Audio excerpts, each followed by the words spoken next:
Okay, I'm Stella. My name is Kevin. I'm Ernest. I'm Patrick. I'm Natalie. Okay, so first off, what are the strengths, challenges, shortcomings of the corporation doctrine and 14th Amendment in the cases that we've studied? For Yickwo v. Hawkins, one of the strengths that both made was that fighting for Asian American rights, equal rights, and that he gives an opportunity for Asian Americans to get their permit in the laundry business because they were looked down upon by Americans. Yep. In that same case, I think that case kind of further solidified the equal protection clause of the 14th Amendment, because the legal proceedings were really centered around the fact that all the Asian American laundry owners didn't get their permits, which was definitely no coincidence, obviously, and that's why the 14th Amendment was related to this case, because it was really a constitutional issue. That's what I thought. I feel like on the 14th Amendment too, it was like a really good strength that it was able to, in the Hernandez v. Texas case, that it was made it so that all were included in like jury service, like how you saw in how it was rejected a lawyer, and under the equal protection clause too, how incorporation doctrine let like all people, including Mexican Americans, like have equal protections as like with their white peers.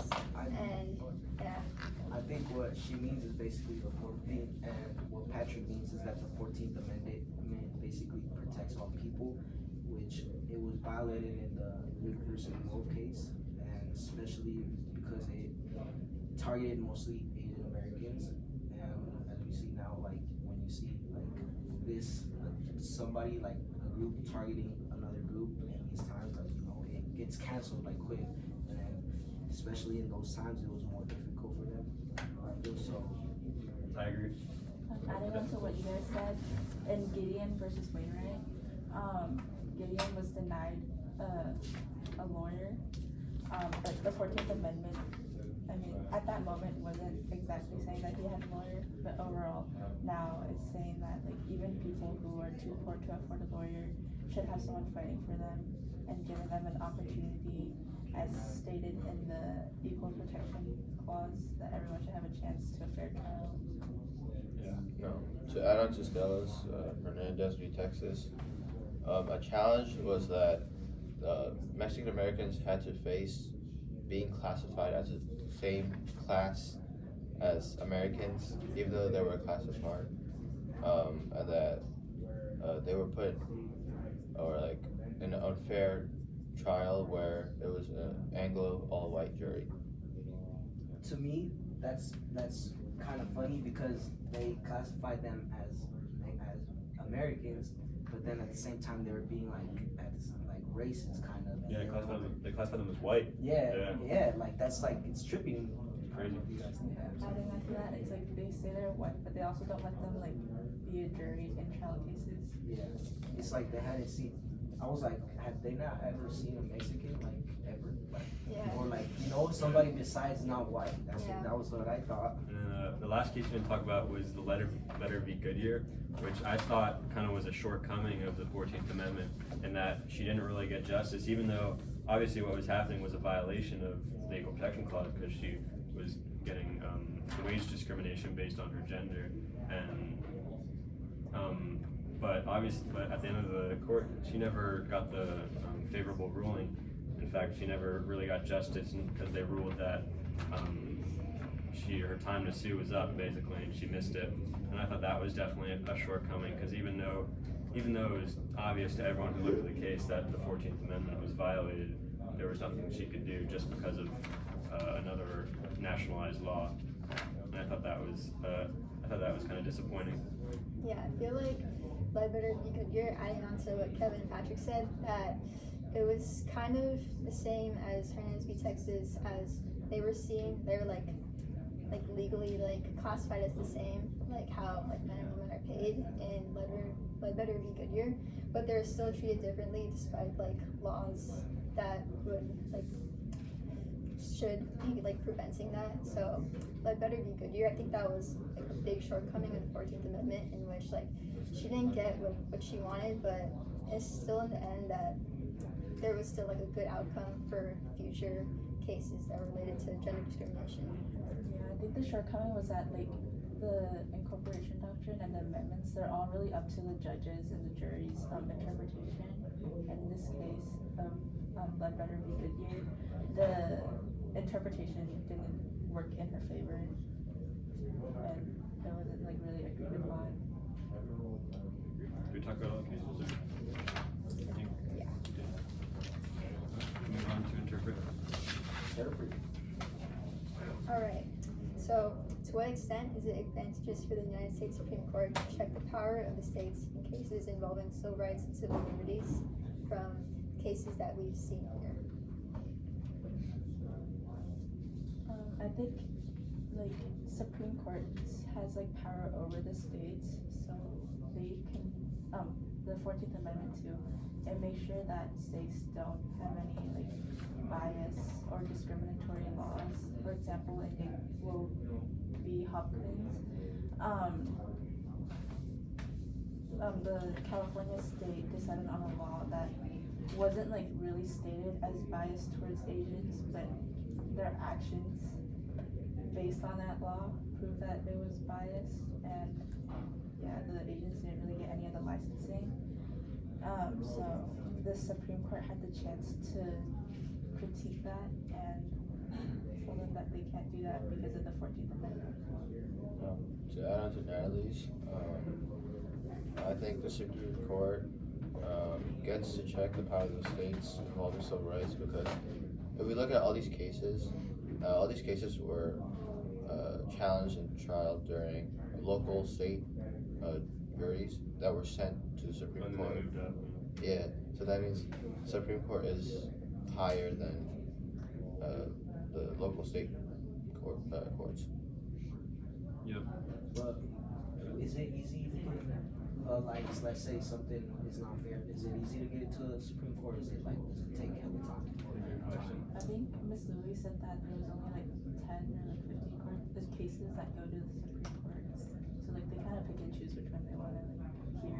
Yeah, like the ones that like really challenge like the rights or whatever amendments we have, that's probably the ones that like go to Yeah, the Supreme Court. They say constitutional matter ones. the most, yeah. And then, yeah. And yeah, I definitely think that Supreme Court, they have like all the rights to check power of the states, even though states, they do have power and they should have like the ability to like make their own laws abiding to like what their like citizens within the states want. But when Supreme Court steps in, it's definitely like a big deal. Like even if it's like, if you look at all of these, it's like regarding like big topics of institutional bias, discrimination, so it's definitely important for that. I think the Ledbetter v. Goodyear was kind of the most prominent case of that, because the original dispute was just between, of course, between Ledbetter and Goodyear, just because she was not getting paid equally, and she found out.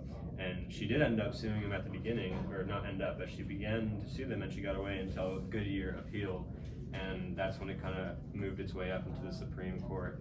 And I guess that, and when it got to the Supreme Court, it kind of checked the, it definitely checked the state and the state Goodyear law, or the state company law, that you can only sue less than 180 days after the pay decision is reached.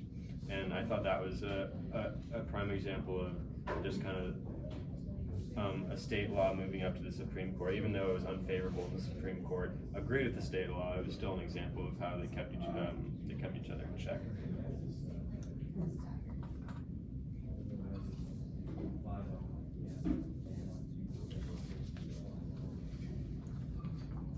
Alright, is anyone have any guess add on? Quick thing. I think like adding on to what Patrick said, the states had laws that like didn't allow page discrimination based on gender, but like no one really knew that Goodyear was doing that. Yeah. Like, the Supreme Court really it like overlooked the state laws and like funded it.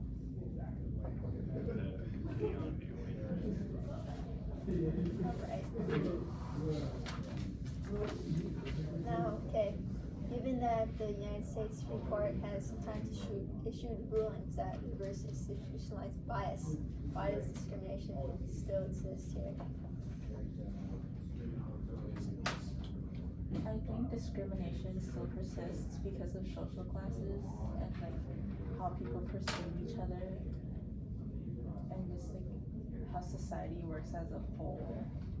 I don't think anyone's like born like racist or discriminatory, but it's just like the people around them teaches them that like, oh, it's okay to hate on other people just because of their race or gender or whatever background they're from.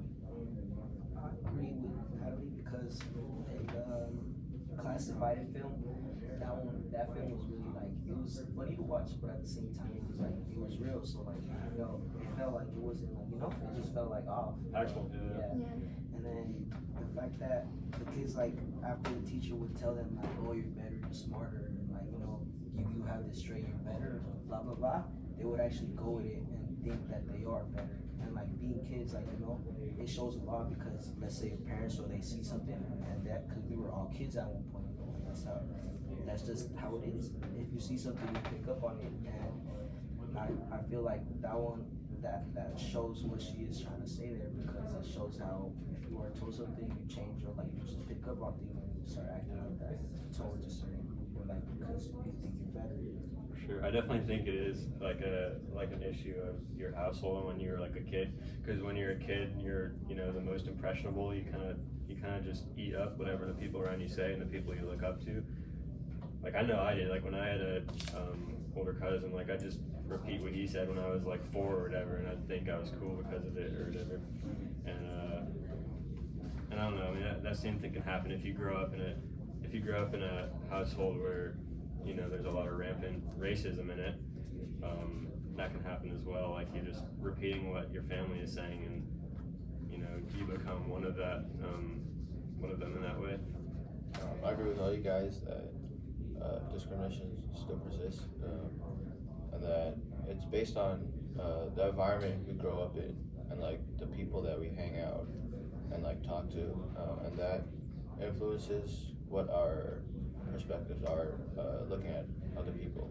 I agree with what he says with the environment, because in the case with, what was the case of where they called the Mexicans whites?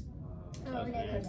this case, in that case, like I feel like the people called the Mexicans white maybe because they had never seen a Mexican, and they just like that was just like the environment they were in at those times, that there was just that much white people. Yeah, they said, what did they say in the Supreme Court? The Supreme Court justice like didn't even Oh yeah, recognize. he was like, what are you? Yeah, he didn't Yeah. even fucking know. It's crazy. Yeah, I feel like like even though like all of these like cases, they like definitely made a huge impact on institutionalized bias, I feel like discrimination, like it still exists. Like the cases, they don't just like abolish like that bias forever. There's still gonna be people against it, like no matter what like court decides or what anyone else around them decides. And I feel like it's just like social norms, whoever's around you, that like what you guys are saying, how if you grew up with something around you, you just like learn to live with it, and you feel like it's just a normal thing to do, and that's basically discrimination. Yeah, I guess does that tie into the second question? Like, how can they not be non-biased? It's Yeah. just, it's just how you're raised, and you need to, I guess, look past what your parents tell you, if that's possible. I think when you're like surrounded by a bunch of people that agree on the same opinion, it's weird to be It's like tough. the odd one out, or like talk back and be like, oh, I don't believe in that, or something like that. So you just end up being one of them. I think individuals, to be non-biased, I think they should like keep their opinions to themselves and not like speak it out. Because like an example would be like if you go to a place you're not familiar with and you see, Or not or not even that, to be Yeah. honest. People just gotta be judgmental. Like, Yeah. If somebody thinks, well, yeah, it's at the end of the day, it's their problem. You know, like you can't do nothing to reverse it. You your own way. At the end of the self, if you're at the end of the day, if you're happy yourself. So I feel like it's all on the person, and I feel like that's where everybody comes in as a human being, and we become better like people overall, just to better ourselves and our country and everything. Yeah, and I think society to be non-biased is more, for society to be non-biased, you need more like representation in like politics. Like if all of our politicians are white, other racial groups are not going to feel represented and not going to feel like, the rest of the world is being non-biased towards them. It's just going to further, enforce the well, I guess like white supremacists and stuff like that. Yeah, exactly. And that's why, I think the same goes for like institutions. Like people of all like races or backgrounds should have power in that institution, just to make sure that everyone's like heard and spoken up for. Yeah, to add on to what you guys said, not only like discrimination persists, but also stereotypes. Like an example would be like Asians can't drive, and like that's like a an arrow to a heart to hear. Yeah. I feel like if you look at like a group of people or like stereotype, like Ernest said, not everyone's gonna think that, even though it like might be popular. So like as we saw in like the Class Divided film, like the third graders, they were able to like be non-biased in the end when they realized that like that discrimination that the teacher like reflected onto them, that it wasn't actually real, and like they're all the same people. I feel like that should be like incorporated more, because I feel like it was really effective, especially because they're just third graders and they understood it immediately. And I feel like that gets a lot farther than like a lot of discriminatory people here in the world. So yeah, I agree. Should we move on to perspective? yeah. Any other thoughts? Any final thoughts? Read it. All right, so Still here. to what extent are legal challenges before the Supreme Court effective in solving societal grievances or conflicts?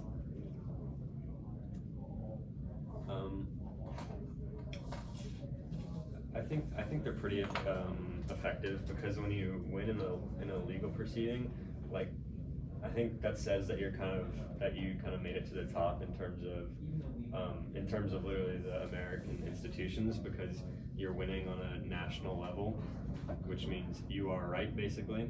And I think it also kind of signifies a win for, like, especially when certain groups are going into the Supreme Court, like in Hernandez v. Texas case, where it was regarding it was all Mexican American lawyers, and they were fighting for an issue about an impartial jury, which was that part of the 6th or the 14th that was fighting for?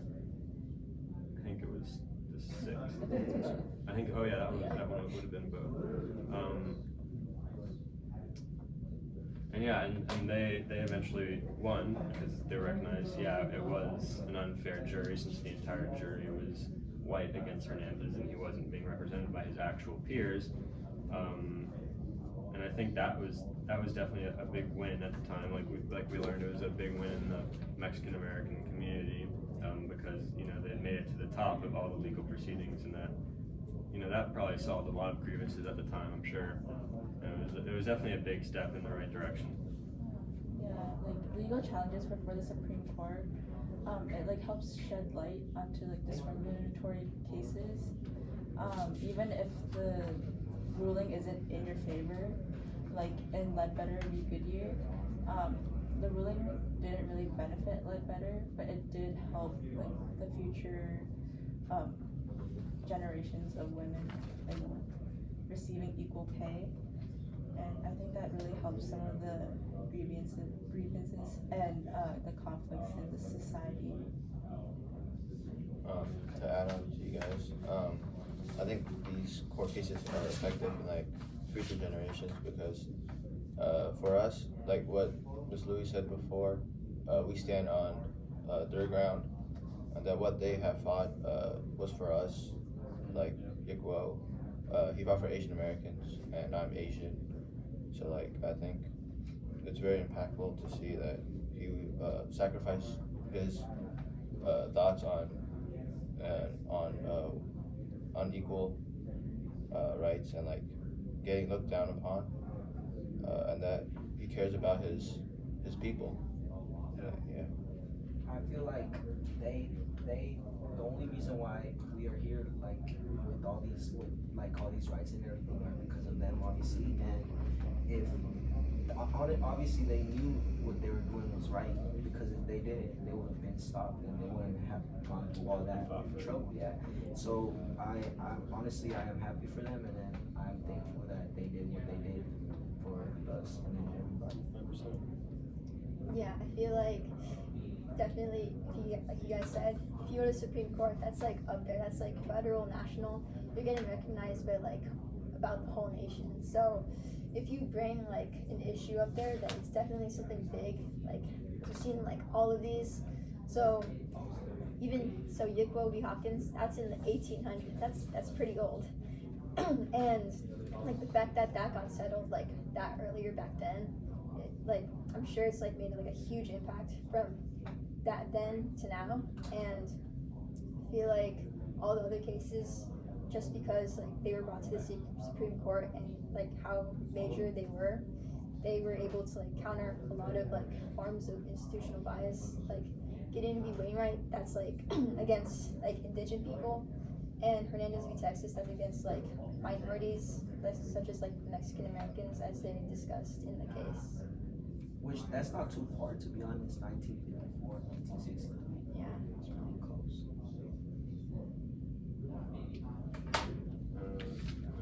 I guess to summarize, I just think, I mean, it's definitely effective, but obviously, as we just talked about in the last prompt, it's not, absolutely effective because discrimination still persists, and it's still going to exist no matter how many legal proceedings happen and how many of them are wins. It's still going to persist, but that doesn't take away from their effectiveness in a court of law, I think. And the rights people have. Yeah. Yep. Oh, also, just like final thing, Supreme Court, you like bring your case there, they're like deciding like purely on law. So like even if the people around you, they might be like helpful to you, they might be like more discriminatory, then Supreme Court, that's like the final decision, because they're like, yeah, purely by law. And we saw in like Ledbetter v. Goodyear, as like a lot of people wouldn't have like chosen what they decided. That's like Supreme Court, they're like following what like, the law tells them to do. To add on to what you guys said, not only like racism is like in the Supreme Court, but also like gender and Ledbetter v. Goodyear. This has like impacted women by getting equal pay as men, and that has affected in this generation where we have women that get paid higher than men, and I think that's impacted and influenced. That's crazy. That was only like, that was not that long ago. Yeah, we were born. Yeah, for real. I was 2 years old when that happened. That's crazy. Mm-hmm. And of course, that issue kind of still persists today. Yeah, I mean, I guess they definitely are effective in like addressing the social conflicts and like maybe making some pushes towards like solving them completely, but like it's never gonna be like fully just stopping it. Yeah, you can tell they're effective just because we're learning about them. Like, if they weren't as effective, we probably wouldn't be hearing about them. But since they were such big wins and they're of such great importance, they're getting taught here, so they're probably getting taught in other schools. And I think that's important. That even if the legal win wasn't there for a case like Ledbetter v. Goodyear, I think it has a legacy that still teaches people, to do the right thing, which is, not be discriminatory to people based on if they're a woman. And many of the Supreme Court cases, they're like put into like the books, like the lawyer books. Yeah. I think they said it in one of the videos. But That's what he said. yeah, so then those like examples encourage others who are like facing the same discriminations to speak up for themselves. And like I said, it's never gonna go away, but it's good that more people are speaking up for themselves. It just teaches people to like know their rights and know if they have a case worth fighting for, which is really important. Because I mean, these people are just regular people who made it all the way to the top because they knew that, you know, they had their rights and they knew that they deserved them. Alright, you want to emphasize? Okay, so how do you guys think this unit on civil liberties and civil rights influence like your own understanding of bias towards specific social groups in American society? I'm Asian. Living in Melbourne, there's like a lot of Asian people, so I've never really like seen like discrimination or like a lot of it at least. So it's really interesting to see how like the past cases have allowed me to be here and to have equal chances as everyone else. And yeah, be equal a woman, and I'm working, and to receive the same pay as all of my other gendered coworkers. It's like good to see how like it all came to be. Yeah. To add generalities, I think it's a good thing that I'm still here as an Asian, and that fighting for equal right, what equal did, fighting for equal rights was something I'm proud of, and that or like 2020 or 2021, things have reversed where we've seen a lot of Asian hate and like Black Lives Matter, and that I think we need to switch it back to where it was before COVID. Yeah, I think there was a lot of Asian hate, but there's also a lot of people fighting to like reverse Asian hate, which I'm really proud of. To me, it didn't. So it didn't really, to be honest, like influence my thing because growing up in San Francisco, like there's just diversity there, and I've always like I've grown up with like people of color, blacks, whites, and everything. And I'd love to have that. Yeah, and I've always seen it there. And to the schools I went, I've always seen racism, discrimination towards me. It's like at this point, it doesn't even do nothing. It's just like it's like a part of being like you're gonna live, you're gonna receive pay, obviously, but it's just how people are gonna feel, and that's where it comes in on you to like not take it in. So I feel like it's not gonna really change to me. I just feel like that discrimination is gonna always be there, and yeah. Like I'm a white male, so I know I don't face any of this which other people are facing, but it's still like I still now understand, especially from a historical standpoint, how racism really got institutionalized in America, and the steps, which are all these cases, that were taken to kind of try to reverse it. And it's still an ongoing issue, obviously, but since I've never experienced racism firsthand, I'm a really privileged member of society, obviously, but it didn't stop me. Like I still am learning. I'm still learning about institutionalized bias, which I think is a good thing for me. For everybody, it should be a good thing. For sure. This is the only way that I feel like we could get to something by bringing awareness to the problem. Yeah, like for me, for this, and be honest, I did not know about most of these cases, and like Kevin said, you need to be exposed to them to like actually be aware about it. And like after seeing all of these court cases, I feel like my understanding of bias, like I know it exists, but to like the degree that it was before and how it is now, I never really like seen like that progression until like I see like the struggles they faced before and how like they're reflected now. And I feel like seeing that bias around here, I mean there's not that much because like we live in a like really diverse area, as you guys said, but knowing that like this other bias exists, that's kind of like a newer thing, I guess, because we don't really see that around here. But being aware that it exists, like definitely exists in other places, is like a really like good thing to know about. And I feel like that might be the problem sometimes, that people just don't know, like they're just not aware. And it's not the people's fault, obviously. It's like not your fault. It's just that's just how you were born. Like, I mean, I definitely wasn't as aware. I obviously see like, everyone's seen it, just interpersonal racism, people talking to each other and stereotyping, but I never really got to know the way how it's institutionalized, like in society, and how they're actually at a disadvantage, you know, on a national scale. And yeah, I think that was something that was kind of a big learning of this unit, was how it's, you know, embedded in society rather just in conversation and, you know, living.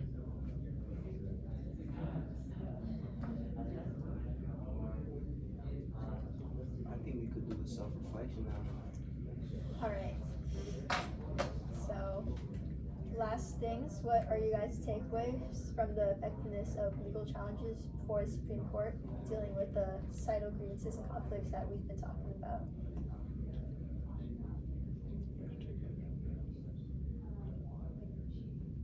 I think it's effective. It's small changes, but it's the small changes that lead to the big ones. And I think it's gonna take time, or maybe never, for like institutional bias and discrimination to be like suppressed. I think just the best thing to do is just do what these people did, and which is to know your rights and know when you're being treated unfairly, and you know, and not to just kind of let it happen to you. You should take that to court and, you know, fight until you win or you lose. To Patrick, like what you said, just be like other people that were in the cases, and that I think everyone has to be more aware around racist things and like phrases that could hurt someone based on the culture. Is this asking what is the effectiveness of the Supreme Court? Or what do you think about the effectiveness? Oh, I think that the Supreme Court is really effective in that it has like pushed us into a better society, and it has, and in a way, brought equal rights, which is a great thing, because at the end of the day, that's what we need, and we need everybody to treat each other fairly, because that's just how we're. It would be better. I feel like not a lot of people like to talk about like their experiences with like racism or things like that. So like with the Supreme Court, a lot of it is like on TV or like talked about.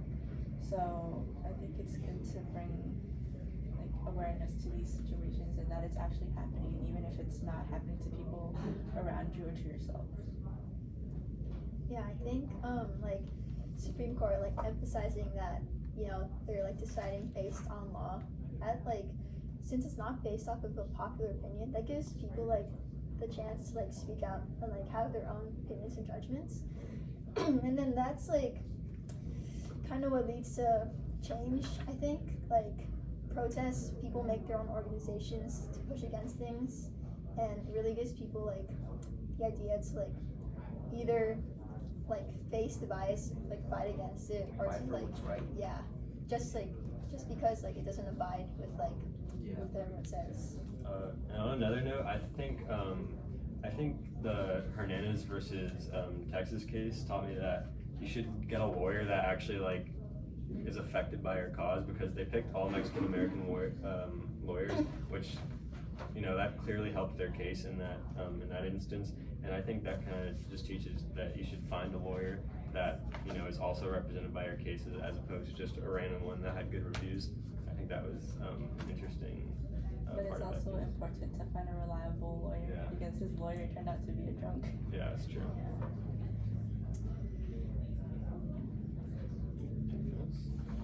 Maybe like it's a final thing, like we all know definitely that all the cases in their own way they were effective, like maybe to like different degrees, but yeah, they definitely were all effective in the long run, definitely. And I feel like it's like addressing social grievances and conflicts, they did like really good job of that, even though like not everyone's gonna be satisfied whatever happens, but yeah, they do make a good impact in the end. Yeah. Because at the end of the day, that's how our country was born. Yeah. By rebellion. What time are we at? friend zone, 30 minutes. That's like 35. That's 34. Oh, alright, we're good. I've been